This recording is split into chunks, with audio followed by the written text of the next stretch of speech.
guys, Miss Palma here. Happy Tuesday and good morning. So, by popular demand, since I asked you guys if there was anything you wanted me to record for you that you could learn, um, a certain student who I can't say their name, but their first name begins with a P, asked me to do a video on taking care of plants.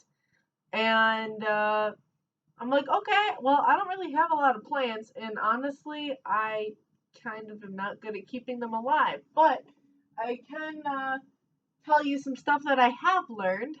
Um, so join me on this adventure. So as you can see, well, as you've seen in some of the other videos, I live in a kind of smaller apartment in the city, and so I don't have a lot of room to have a whole bunch of plants. But I do utilize my windowsill in that area for a couple of plants. I have a string pearl plant. My sister gave me a Japanese stone crop plant. I have this aloe, or excuse me, the succulent guy, and then I have my large aloe. And yeah, that's my plant collection. And the nice thing that they all have in common is that they are super easy to take care of, for the most part. Except for in my case, well, she's not around. I have a cat that really likes to climb up onto the windowsill, which is fine, and then walk over and start chomping down on my plants. That part's not so fun. So as a result, I have some plant trimming I need to do, and I have some stuff that I want to share with you about aloes, and so let's do it. So I just started getting into plants over the last year. So I don't have all the setup or whatever. So like you're supposed to have at the bottom of all these plants, they have a little hole, a drainage hole, and that's for water. Now I'll talk about that in a second, but first, I bought these to put underneath here until, because I'm a ceramicist, and so I make my own pots, except for, right now with coronavirus, I don't have access to my kiln.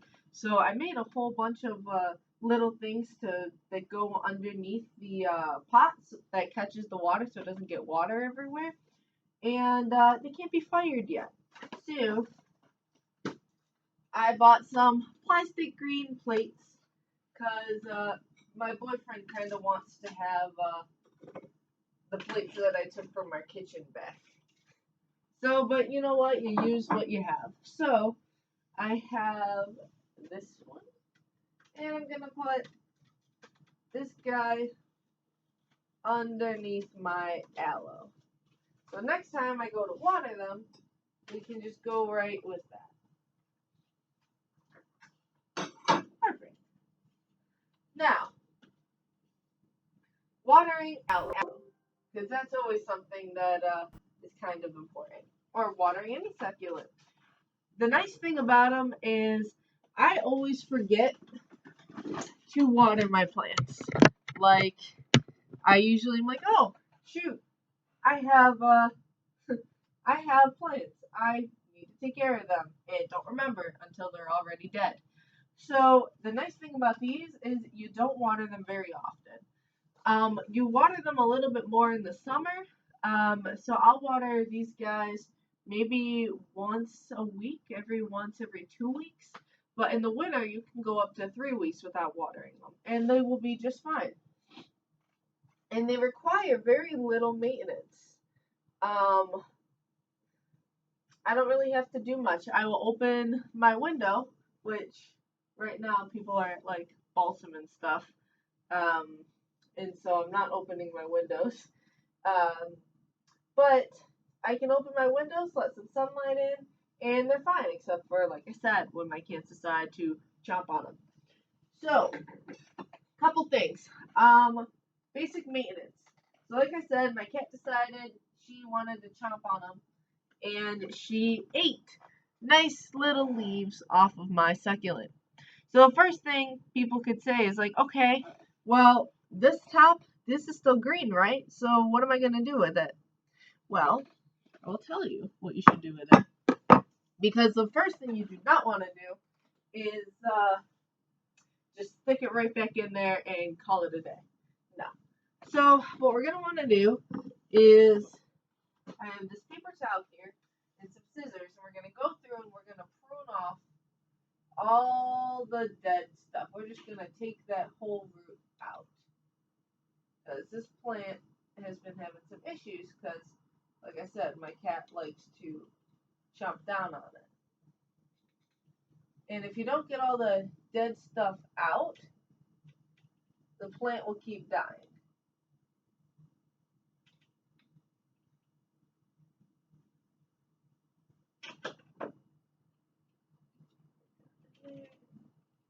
While I'm here, I'm just checking the soil just to make sure that it's not because of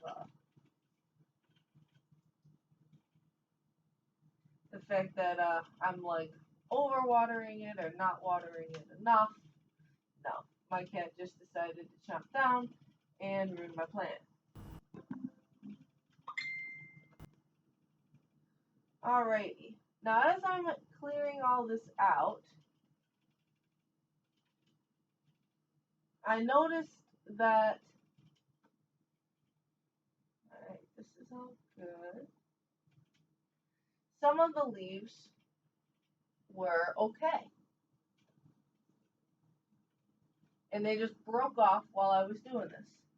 Well, you can't just stick them right back into the plant, but you can use them for what we call pups. Alright, stick that. Yep, that plant is still pretty wet, so we're in good shape here.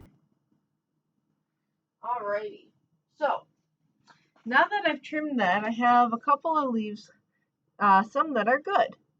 So the cool thing about all kinds of succulents, which partially is the reason I like them, is if you have these little pieces that break off and they're still green, it's still good, you can save them. So there's two things I need to do. I can take these guys. I have a regular cup of water and plop. Take any of the ones you want to save and plop them right into this cup of water. Now, this is called a pup. So, what's nice about this is by putting them in the water, in a couple days, if I come back and check on them, they will have roots and start to grow. So I have, you can't see, but I have 4 of them in there. I'm just going to take them and put them on that windowsill there. And now the rest of my plants are in good shape. I got the bad stuff off of my one plant, and they're pretty good to go. A couple more fun facts about plants. So I'm checking their soil. You want to check an inch or 2 down, actually, when you're seeing if your plant is dry, because if that is still wet, then you don't want to water them, because if you overwater succulents, they will get root rot or some other kind of a disease. So you really don't want to overwater these guys. They're pretty self-sufficient. So because of that, when you do water them, it's important to have a pot that has a drainage hole, because as you water, the water filters out all the toxins and whatnot that build up in the soil and the plant, and you flush that all out when you're watering. So you want to keep watering until water comes out of the drainage hole into the bottom. If you just water a little bit and it gets soaked in and nothing comes out, then you're not actually doing your plant any favors. So yeah, that's one thing. And also you don't want to use regular soil when you're using something like this. You want to get a combination of a soil. It could have, to be honest with you, I don't really remember the name of what it's called, but Google it, and there's different kinds of mixture soils you can get. Some have clay in them, some have some sand, some have, it's like this, I think it's a fish something, and you can mix it in with your soil, but yeah, it just adds some nutrients for it. which works out pretty well. And that's some of my basic things on how to keep a succulent alive. Oh, another thing. So, say I had a plant, say my cat decided to chomp and got this whole root. Um,